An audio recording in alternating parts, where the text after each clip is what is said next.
Honourable Chris Finlayson. Mr Speaker, I move that the Te Urewera Tuhoe Bill be now read a first time, and I nominate the Maori Affairs Committee to consider the bill. Mr Speaker, this is a very important day. We are debating a bill to resolve the historical grievances of Ngāi Tuhoe. It is not, however, the first time this House has debated these issues, but hopefully as a result of our work, this time the Crown will learn something from its previous mistakes, and the Tuhoe-Crown relationship will henceforth be very positive. The history of Tuhoe's interactions with the Crown is summarised in Part 1 of the bill, but a few words can never adequately explain all that has happened. I ask anyone who doubts the wisdom of what the government is proposing to do to go behind the summary of the acknowledgements in the historical account and look at the primary facts. Take, for example, Acknowledgement 6 in Clause 8 of the bill. That talks about Parliament enacting the Urewera District Native Reserve Act 1896, which provided for local self-government over Te Urewera and for decisions about the use of land to be made collectively and according to Maori custom. So what did happen in 1895-96, which resulted in the Urewera legislation? At that time, the then Premier Richard Seddon had been concerned about Te Urewera and visited Ngāi Tuhoe. Apparently, Seddon almost drowned when he crossed Lake Waikaremoana to meet some of the rangatira. There were also a number of Tuhoe delegations who visited Wellington. After many discussions, Seddon agreed to introduce the Urewera legislation. Ngāi Tuhoe representatives were in the gallery for those debates, just as they are today. It's instructive to read the Hansard from the bill's first reading in the House, and this is what Seddon had to say.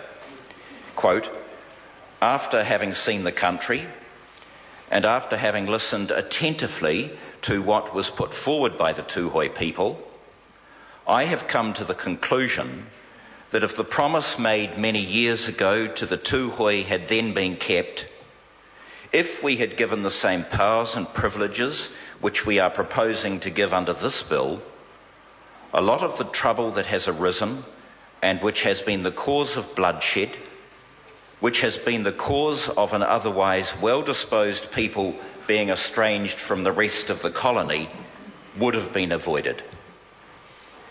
The next acknowledgement in Clause 8 explains how that legislation was undermined between 1896 and 1921 and then repealed without any reference to Tuhoe. In 1954, the Crown established Te Urewera National Park, which included most of Ngāi Tuhoe's traditional lands. The Crown did not consult Tuhoe about this and did not recognise Tuhoe as having any special interest in Te Urewera or its management. So throughout the 20th century, the story has been one of Tuhoe being ignored and not consulted on decisions affecting their rohe.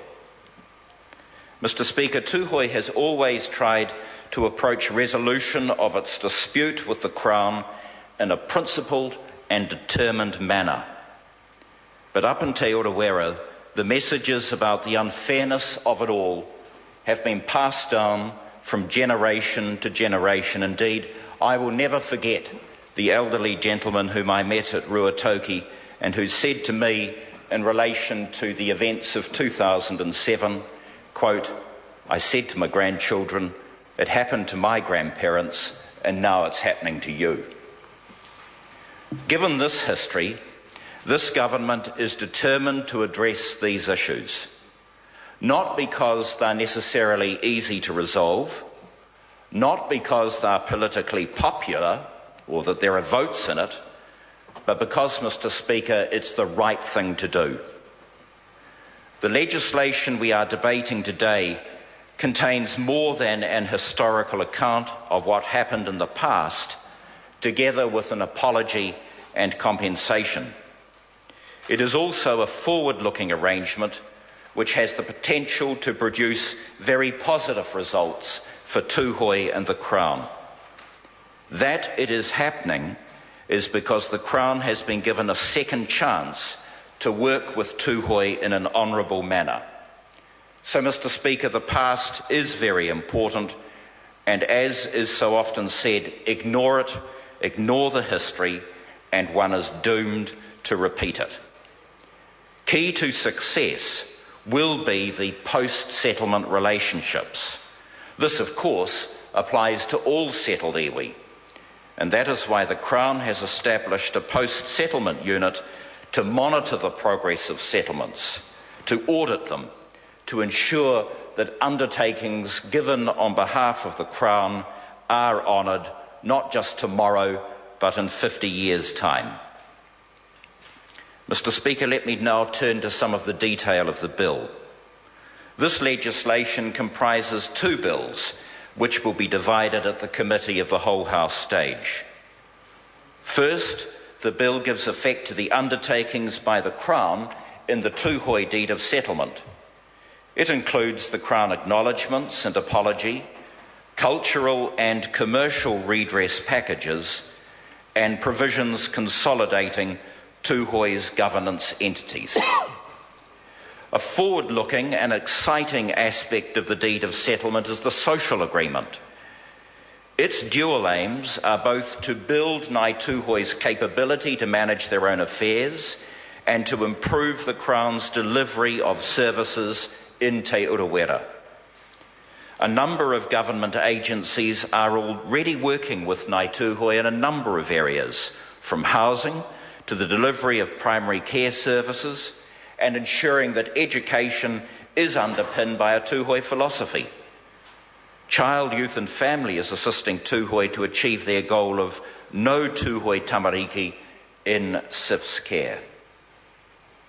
Mr. Speaker, to the few people left in this country who still talk about Maori privilege and special treatment for Maori, my answer to them is to visit Ruatahuna or Ruatoki. Let them see the reality. Big issues need to be addressed within the rohe of Ngāi Tuhoe. The Crown and Tuhoe are going to work together to address them. The second piece of legislation addresses Te Urewera. For too long, the people of Ngāi Tuhoe have been locked out of any say in the affairs of Te Urewera.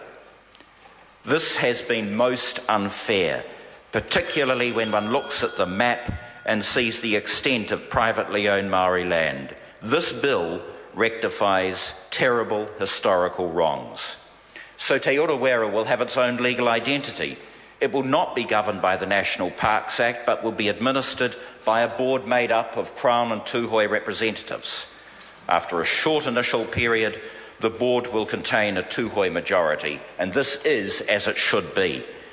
One of Tuhoe's goals throughout negotiations was to provide for the reconnection of Tuhoe to Te Urewera and for that connection to be strengthened through Tuhoe's role in its governance and management.